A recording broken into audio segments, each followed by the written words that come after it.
Kalau mereka orang-orang yang bukan pribumi Indonesia menganggap kita pribumi Indonesia adalah sebagai budak-budak mereka.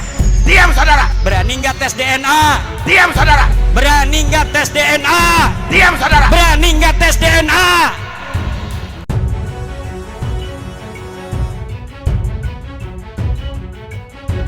Assalamualaikum warahmatullahi wabarakatuh. Saudaraku yang dirahmati Allah. Tingkah pola Khabib-Khabib keturunan imigran Yaman di Nusantara sudah sangat meresahkan dan mengkhawatirkan kesatuan dan persatuan NKRI. Lihat bagaimana Al-Habib Salim bin Ahmad bin Jindan, saya punya kakek, keluar masuk penjara. Kenapa bisa keluar masuk penjara? Membakar semangat perjuangan masyarakat Indonesia untuk merebut kemerdekaan, saudara. Al-Habib Ali bin Abdurrahman Al-Habsyi Kuitang, beliau yang memfatwakan ketika tanggal 17 Agustus Soekarno membacakan teks proklamasi mendeklarasi daripada kemerdekaan Indonesia. Beliau di hari Jumat itu, ba'da Jumat beliau fatwakan, sekarang saya fatwakan setiap tanggal 17 Agustus wajib pasang bendera merah putih di rumah-rumah kalian. Siapa yang nyuruh? Itu fatwa Habib Ali bin Abdurrahman Al-Habsyi Kuitang. Bendera merah putih, siapa yang memberikan instruksi kepada Bung Karno untuk membuat bendera merah putih sebagai bendera Indonesia? Itu adalah fatwa Al-Habib Idrus bin Salim Al-Jufri Palu Al-Khairat. Lambang negara Garuda, siapa yang buat? Al-Habib Asy-Syarif Hamid Al-Gadri dari Pontianak, keluarga baginda Nabi Muhammad. Berdirinya NU itu atas restu 5 habaib. Pertama Habib Abdullah bin Ali Al-Haddad Sangeng, karena beliau gurunya Kiai Hasyim Asy'ari dan gurunya Kiai Khalil Bangkalan. 2. Berdirinya NU atas restu Habib Abu Bakar bin Husain As-Segaf Bangil. 3. Habib Husain Al-Haddad Jombang. 4. Habib Abu Bakar bin Muhammad As-Segaf Gresik yang Anda bilang tadi. 5. Habib Ahmad bin Abdullah As-Segaf. Bahwa Indonesia ini milik Aulia Tarim. Sehingga ada kalau kita dengar, kita lihat, subhanallah, memang benar. Hampir setiap kota di situ ada wali tarim. Kemerdekaan yang diperjuangkan dengan pengorbanan jiwa dan raga oleh para pahlawan pribumi Nusantara. Para pahlawan yang berjuang melawan penjajah telah mengorbankan segalanya, bahkan nyawa pun dikorbankan demi kemerdekaan. Tetapi para imigran Yaman yang didatangkan oleh penjajah Belanda ke Nusantara berusaha memutarbalikkan fakta sejarah. Menjadi pahlawan kesiangan dengan klaim-klaimnya. Usaha mereka untuk merubah sejarah negeri ini dengan membelokkan sejarah sebenarnya dengan sejarah versi mereka yang disetting seakan-akan merekalah yang paling berjasa di negeri ini. Jika hal ini terus dibiarkan, maka kelak anak cucu kita akan mengkonsumsi sejarah yang telah dibelokkan dan dirubah yang tak sesuai fakta sejarah sesungguhnya. Ini momentum untuk mengembalikan sejarah Nusantara kepada sejarah yang sebenarnya. Jangan sampai klaim-klaim Khabib Dobolo imigran Yaman dikonsumsi oleh anak cucu kita, yang akan menyebabkan lupa kepada para leluhurnya, yang telah mengorbankan segalanya demi kemerdekaan yang mereka nikmati saat ini. Seperti pesan Gus Nuril kepada seluruh anak bangsa Nusantara agar tak lengah dan tertipu oleh para pendatang Yaman. Seperti apa pesan Gus Nuril yang tegas dan keras, mari kita simak bersama. Ya, kalau ngamuk Habib itu bisa disembelih itu. Jangan dihapus, saya ngomong Habib yang dobol tidak ada keturunan dengan Nabi itu bisa disembelih itu. Jadi Habib ini jangan sholat. Bukan siapa-siapa. Terkenal sebagai orang yang berilmu juga tidak. Ngajinya di mana? Punya pondoknya apa? Sejak kapan? Belum taskeh semuanya. Bu, jangan. Ini yang mengakibatkan persoalan, jadi geger terus. Sementara pemain politik memanfaatkan. Sementara Habib Lutfi jadi penasihatnya Mas Prabowo, penasihatnya Gibran. Lagi GNU justru ada sesuatu yang belum selesai tentang Habib Lutfi ini. Ada temu pasti, insya Allah orang NU udah enggak gampang ngawur-ngawuran, enggak. Sabar, wong NU itu tidak sikile itu loh, mas kakinya masih dipakai, gitu, ngaleh.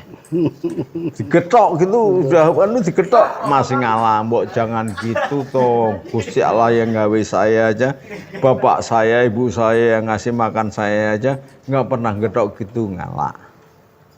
Ngalih.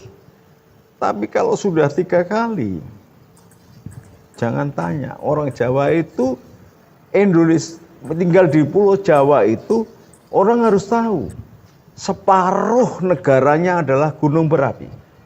Artinya ini mempengaruhi psikologi rakyat Indonesia. Jadi mudah terbakar dan panas. Untung terbelah dalam pulau-pulau. Jadi masih ada air. Gampang diredam. Ada panasnya. Tapi kalau apinya sudah membara, airnya udah nggak ada, ngamuk mesti. Ya, kalau ngamuk, Habib itu bisa disembelih itu. Jangan dihapus saya ngomong Habib yang dobol tidak ada keturunan dengan Nabi itu bisa disembelih itu. Iya. Jangan lupa loh. Bapak saya yang tukang nyembelih PKI dulu. Karena kakak saya, kiai-kiai semua itu, baik di Jawa Timur, yang nyembelih PKI itu Banser dulu itu. Meskipun PKI-nya ketika mau disembelih bilang Allahu Akbar, tetap sembelih. Urusan Allahu Akbar, urusan dia dengan Allah. Tapi urusan PKI karena melanggar konstitusi, urusan negara, berlaku hukum negara gitu loh. Jadi Habib-Habib ini jangan sholat.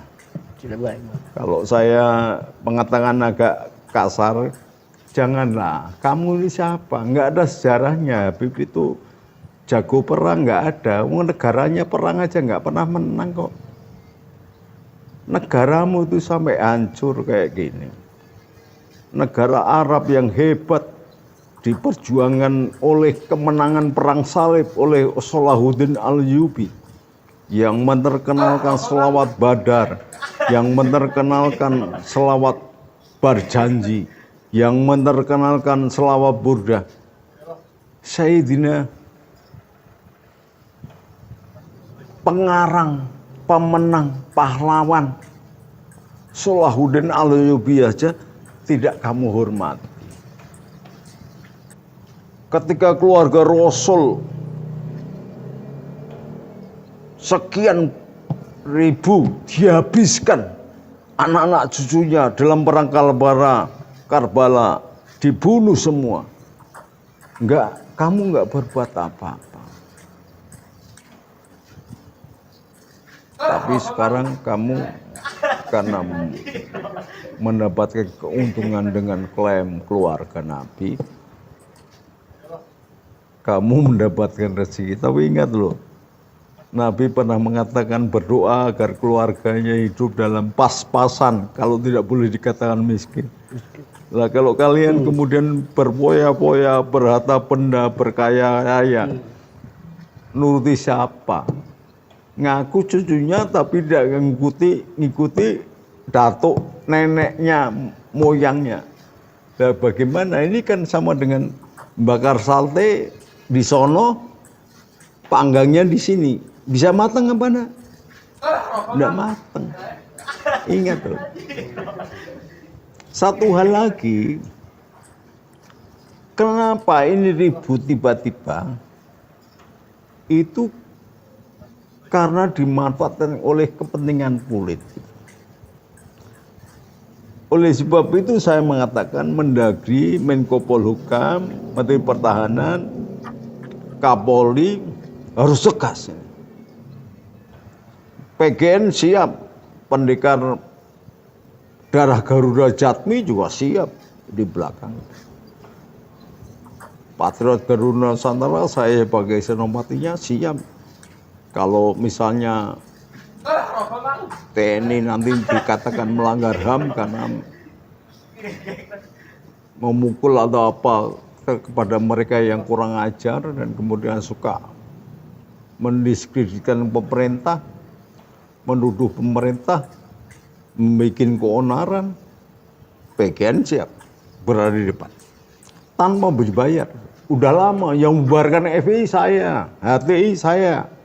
Lalu diakomodir oleh presiden. Presiden kupingnya mendengar omongan rakyatnya. Maka sekali lagi saya minta Bapak Presiden tolong turun.